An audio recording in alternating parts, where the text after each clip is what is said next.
Hey everyone, welcome back to Tensor Titan. Today we are going to predict house prices using machine learning. In this video, we will be performing exploratory data analysis, training XGBoost model, and finally deploying our model using Streamlit. So before we jump into the coding part, let's see what's going to be the workflow. So we will start by loading our dataset. This dataset contains information about various house features like number of rooms, number of kitchens, and etc. After loading the dataset, we will do the data preprocessing. In this, we will handle the missing values, remove the irrelevant features, and encode the categorical variables. After this, we will perform the data analysis to find the patterns and correlation between the features. After this, we will do the train test split. We will split the data into training set and the testing set. After this, we will use the training set to train our XGBoost model. XGBoost is an assemble method in which it combines the prediction of weak learners to get a more accurate prediction. In this, the weak learners are the decision tree. So after training our XGBoost model, we will evaluate our model on various matrices like MAE and R2 score. After evaluating our model, we will deploy our model on the Streamlit platform so that the other users can use it online. I hope that VS Code is already installed in your PC. I will provide the dataset in the description. So let's create an environment for our project. So we'll be creating a virtual environment. So let's type Python -m venv. We'll be creating a virtual environment for our project in which we will install all the necessary dependencies, which would be the libraries. So yes, let's activate our environment. So venv scripts /activate, enter. So as you can see that our virtual environment is active, let's install the necessary libraries. So we'll type pip install pandas, Matplotlib, Scikit-learn, Seaborn, Streamlit, XGBoost, JobLib. Yes, so these were the libraries which we will be using while building our house price prediction model. So let's wait while it's installing these libraries into our virtual environment. So yes, now all these libraries are installed. Let's close the terminal. So let's create a file. We'll be using Jupyter Notebook because it would help us to create graphs and visualize it much easily. So now let's import the libraries that we just installed in our virtual environment. So import pandas as PD. We'll be using pandas for loading our dataset and for creating the data frame. And then import matplotlib.pyplot as PLT. Import as Seaborn as SNS. We'll be using these two libraries for the visualization. And then from Scikit-learn dot preprocessing import label encoder. So we will be using label encoder for transforming our categorical variables into numerical variables. Now from Scikit-learn dot model selection import train test split. Yes. So we will be using train test split for dividing our dataset into training and testing set. And then from Scikit-learn.matrices import mean absolute error and R2 score. These are the two matrices that we will be using for evaluating our model. And then from XGBoost import XGBoost regressor. So we will be using XGBoost regressor as it is a regression problem. And then finally import JobLib. We will be using JobLib for saving the model. Now let's run this code. So let's install this. Yes, now let's run the code. Yes, so now all the necessary libraries are imported. Now let's load the dataset. So we'll type df is equal to pd dot read csv dataset dot csv. Let's see the first 5 rows in our dataset. So df dot head. Let's run it. Yes. So this is the dataset that we will be using for our house price prediction. As you can see that some of the columns have missing values in it. So we will handle these missing values as well. So let's see the missing values in our dataset. So we'll type missing values is equal to df dot is null dot sum dot sort values Let's set the ascending equal to false. False. Yes. Let's run it. Let's try missing values. Yes. Now you can see that the features and the number of missing values in those features. So now we can also visualize these missing values. So let's create a bar plot to see the missing values in the dataset. So let's create a variable for the missing values. M values equal to missing values. We'll be utilizing values greater than 500. Only those features which are missing values greater than 500 would be visible in the bar plot. So let's try figure size. Let's set it 10,8. Yes. Now plt dot bar plot. No, it would be SNS. So SNS ns x equal to m values and y be the m values dot index. Yes. Now let's set the palette. So palette equal to Redis. Yes. I. Yes. Redis. Now let's plt dot show. Let's label the graph. Let's give it a title and the x and y labels. So title be missing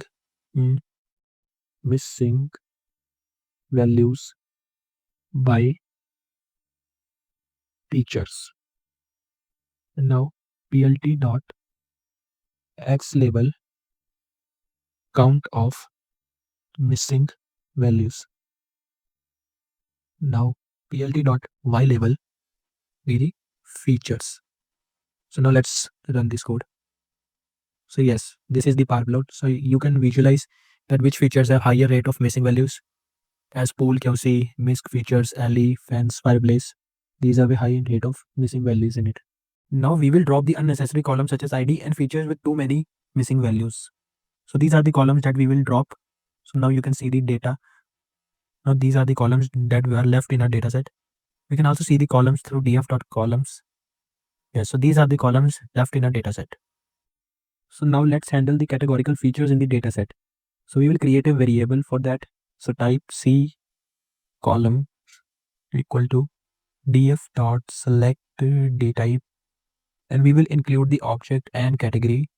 Include object comma category dot columns. So we will get the column names for those features. So we'll print categorical columns, and now let's print the C column. To print C columns, let's run the code. So yes, so now you can see that these are the features which are categorical. So we will encode these categorical features. So now let's create an object for a label encoder class. So label encoder is equal to label encoder. Now let's create a variable C columns and store these columns into those variable. So copy this and paste it over here. Yes. Now let's create a for loop for call in C column. Df call is equal to label encoder dot fit transform df call. So now let's print the dataset df. Let's run it. So yes, so now you can see that all the categorical features are converted into the numerical features. So let's find the correlation between these features. So let's create a variable core matrix is equal to df dot core. Let's find the correlation between the features with the sales price. So core with price is equal to core matrix sale price dot sort values ascending equal to false. Now print these correlated features. So print correlated features comma core with price dot head 20. So let's run this. Yes. So these are the features which are correlated with the sales price. These are the top 20 features. So let's keep only those features which have a correlation greater than 0.25 with the sales price. So code with price greater than 0.25 dot index. So now let's update the dataset. So df is equal to df c features. Okay. So this is the dataset with features which have correlation greater than 0.25 with the sales price. We can also visualize the correlation between the features with the help of the heat map. So let's create a heat map. So plt dot figure and figure size, let's keep it 10,8, and sns dot heat map df core with price. Yes, core with price greater than 0.25 dot index dot core. Now let's keep the annotation true and fmtb 0.25 and cmaps be red. Now plt dot title correlation heat map of features. So plt dot show. So let's run this code. So this is the heat map which shows the correlation between the features. So the brighter the color is, the more correlated the features are with each other. As we can see that total rooms above ground is highly correlated with the living area.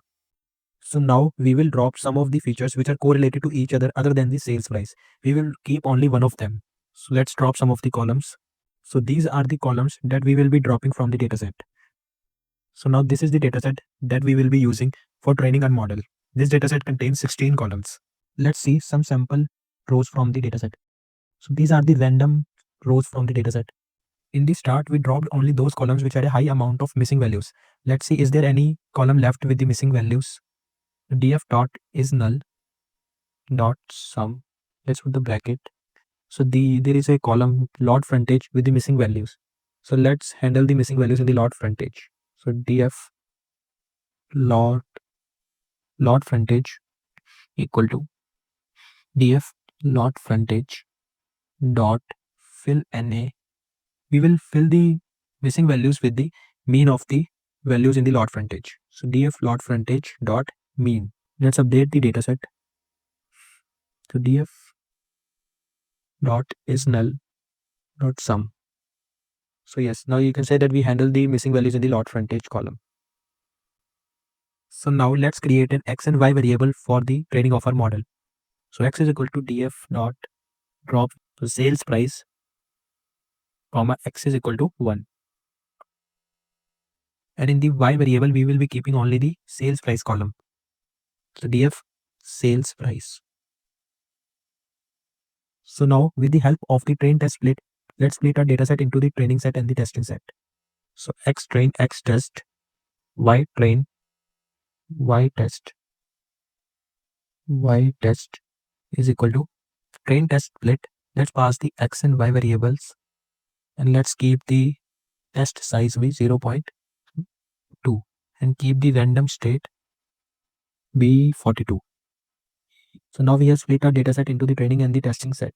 So this is the x in which there is no sales price column, and this is the y in which only sales price column is there. So now let's create our model. So model is equal to XGBoost regression. Let's set the parameters. So objective be regression scared error. As this is a regression problem, so we are setting the objective as regression scared error, and then set the learning rate is equal to 0.01, and let's set the max depth. Max depth is the maximum depth of the tree, so let's set it 6, and n estimators is equal to 1000. These are the number of decision trees in the XGBoost regression. Now let's set the subsample be 0.65, and finally the random state be 42. So these are the parameters for our model. Now let's train our model. So model.fit x train, comma Y train. So let's run this code. So yes, now our model is trained on the training set of the dataset. So now let's predict with the help of the model. So ypred is equal to model.predict. Let's pass the x test and run this code. Now let's evaluate our model with the help of the mean absolute error and the R2 score. So MAE is equal to mean absolute error. Let's pass the y test, comma, ypred. And for the output, let's say print mean absolute error, comma, MAE. And then set the R2 score is equal to R2 score ypred test, comma, ypred. And let's print this as well. So print R2 score, comma, R2 score. So let's run this code. So mean absolute error of 17,860 is quite reasonable as the sales price are very large in the dataset, and the R2 score of 0.90 is quite good R2 score. So it shows that our model have high accuracy in predicting the house prices. So now let's save this model with the help of the joblib.dump model, comma. Let's name our model XGB model.jb. So let's run this code. So yes, now you can see that our model is saved. Now let's start building the Streamlit interface for our project. So let's create another file, app.py. So in this file, we will be writing the Streamlit code for our project, which would be available to the user as a front end. So let's start by importing some libraries. So import pandas as pd, import Streamlit as st, and import joblib. So now let's load our model. So model is equal to joblib.load XGB model.jb. Now give it a title to our web interface. So st.title, house price prediction. Now st.write, enter the details below to predict the house price. Okay, so now let's create a list for the columns name. So let's get the column name. So type df.columns. Let's copy this and let's paste it over here. So this is the names of the columns. Now let's create a dictionary input data, which will give to our model. So for features in input, now let's first handle the categorical feature, which is the central layer.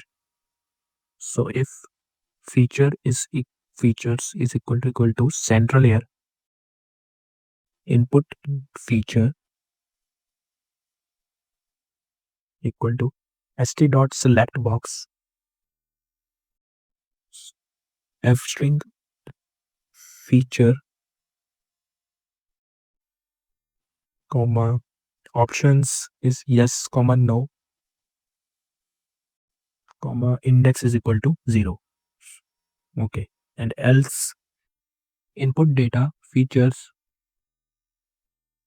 is equal to st.number input, and in this we will write f string features bracket and set the default value be 0.0.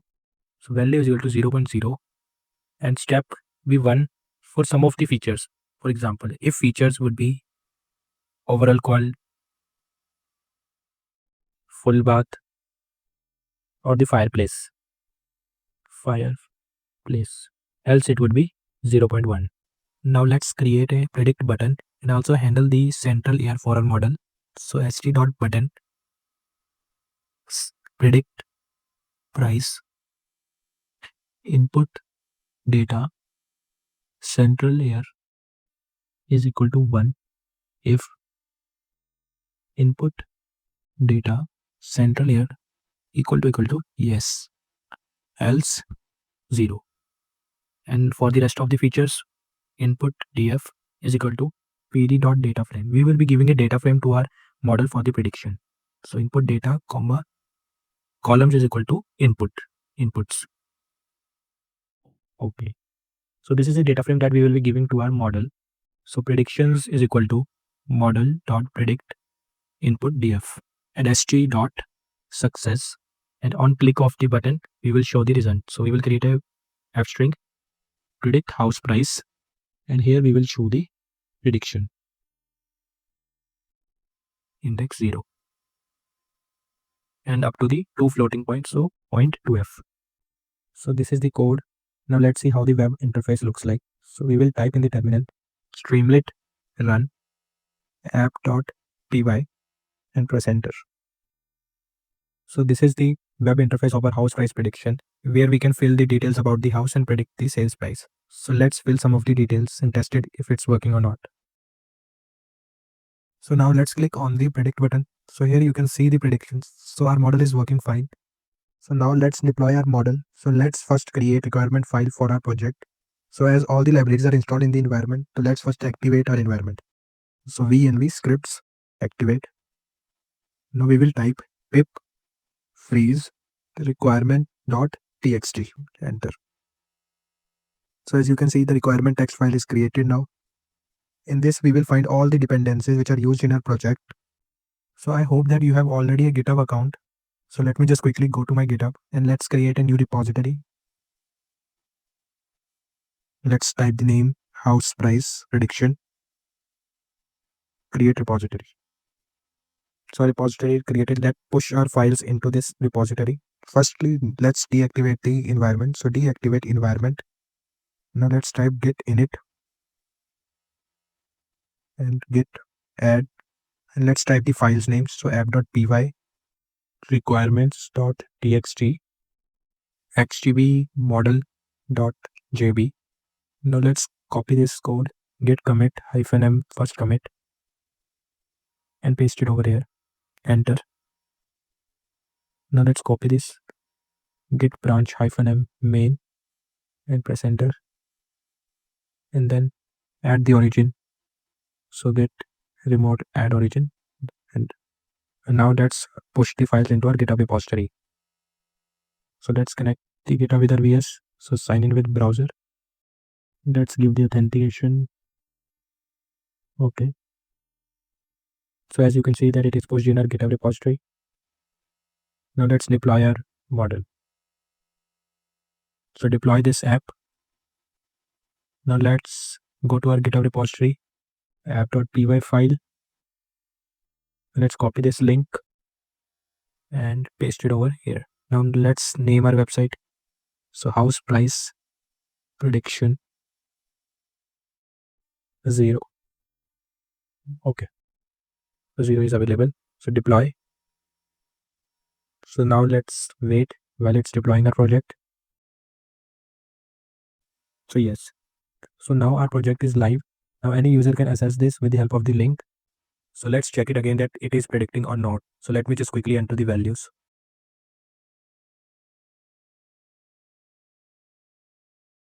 And let's click on the prediction button. So as you can see that it is showing the predictions. So our house price prediction model is working fine. And that's it for today's project. We built a fully functional house price prediction app using XGBoost and Streamlit and deployed it for the world to use. If you enjoyed this video, make sure to hit the like button and subscribe to Tensor Titan for more exciting ML projects. So stay tuned for the next video where we will be tackling another amazing machine learning challenge. So see you in the next video.